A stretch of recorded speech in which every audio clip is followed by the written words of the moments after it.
Iki penting ya, gue ngelatih tauhid. Ya napa nggih ngelatih napa? Tauhid. Setan itu kepinginnya wong itu gak berpikir. Sehingga terjadilah teori tobiyah. Tobiyah itu alam ini wujud dengan dirinya sendiri. Kata dengan sendirinya sendiri itu diulang-ulang. Terus ditambahi rofahiyah, eling-eling rofahiyah itu urip mapan. Butuh kelon-kelon, butuh mangan-mangan, butuh turu-turu, butuh dugem-dugem. Karena orang ini sudah mendewakan hawa nafsu, sehingga kenyamanannya ya kelon, seks, turu, jagungan, semuanya seperti itu. Nah, ini yang dikritik orang tasawuf. Sebab itu awal kekafiran adalah rofahiyah, hidup poya-poya. Karena dengan poya-poya ini orang tidak pernah berpikir serius, akhirnya tidak menemukan Tuhan. Sampai akhirnya ono paham komunis, ateisme, nihilisme. Saya itu pernah ketemu orang ateisme, tanya saya gini, Pak Bah, saya ini cara berpikir ateis. Saya mau iman, kalau Anda bisa membuktikan Tuhan itu siapa? Lalu buktinya apa kalau ada Tuhan? Terus saya bilang gini, betul Anda ingin iman? Ya, kata. Terus saya pakai teori mantek, karena saya dulu pernah belajar mantek.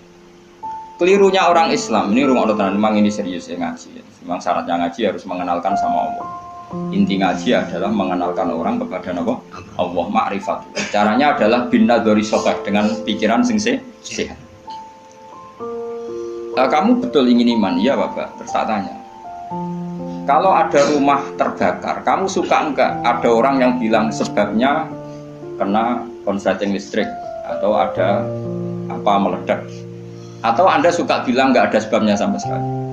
Oh seneng yang ada sebabnya, misalnya ya tadi kena konsleting listrik atau kompor terbakar dan sebagainya. Lalu kalau alam wujud ini kamu suka ada sebabnya apa tanpa sebab? Ya suka ada sebabnya sebetulnya saya. Lah sebab itu oleh Islam dinamai Tuhan.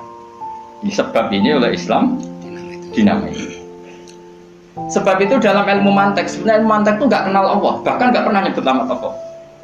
Saya ulang lagi ya, di ilmu mantek, ilmu logika yang diajarkan di pondok-pondok itu tidak pernah nyebut Allah. Yang disebut adalah alam ini rubah, alam ini makhluk. Kalau makhluk butuh kholik. Paham ya? Alam ini sudah akibat musabbab. Kalau akibat berarti butuh sebab. Yang sebab ini kita sebut musabbibul asbab. Dan sebab ini harus lebih dulu ketimbang yang disebabi. Sebab itu harus bersifat qadim. Dan kalau wujud ini butuh sebab wujud, maka wujud penyebab disebut wajib atau wujud superior atau wujud super. Kita sebut wajibil wujud. Paham ya? Sehingga wujud yang ada ini kita butuh sebab. Yaitu harus ada wujud yang superior. Kita nambahi wajibil wujud. Nah, semua itu oleh Islam disebut Allah. Ya, semua itu oleh Islam. Tapi uniknya orang itu langsung iman. Betul ya orang itu.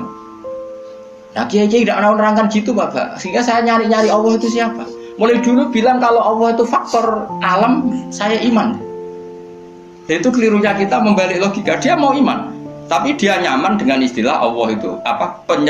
Yang dikatakan Tuhan adalah penyebab dari semua ini. Mungkin Einstein bilang itu kausa prima. Mungkin orang modern bilang apa saja. Paham sih lo maksudnya? Jadi akal itu harus menemukan itu pasti gak nyebut Allah. Nah Islam yang mengatakan itu, coba sama cek saja. Ketika Allah mengenalkan dirinya, Iqra bismi rabbikal ladzi khalaq. Allah itu zat yang menciptakan. Khalaqal insana min 'alaq. Itu gak pernah nyebut dirinya Allah. Ya Yohanes wa'budu rabbakum. Rabbakum itu siapa? Alladzi khalaqakum walladzina min qablikum. Tuhanmu itu siapa? Yang menciptakan kamu, yang menciptakan orang sebelum kamu. Sebagian ayat, saya kata Allah, nyembahlah saya itu siapa? Dat yang menciptakan langit.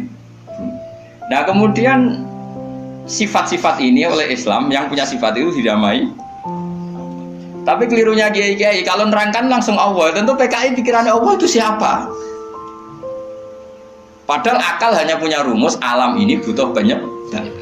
Penyebab ini kita sebut musabbibul asbab atau kausa prima atau wajibil wujud. Yang Islam secara agama menamai itu Allah. Cuma langsung Allah, langsung Allah mesti ditanyakan Allah itu siapa? Paham ya? Nah itu kelirunya kita. Kita juga ikut keliru dalam apa? Merekonstruksi apa? Bangunan apa tahu? Makanya di Quran itu sering nyebutnya itu apa? Sifatnya dulu.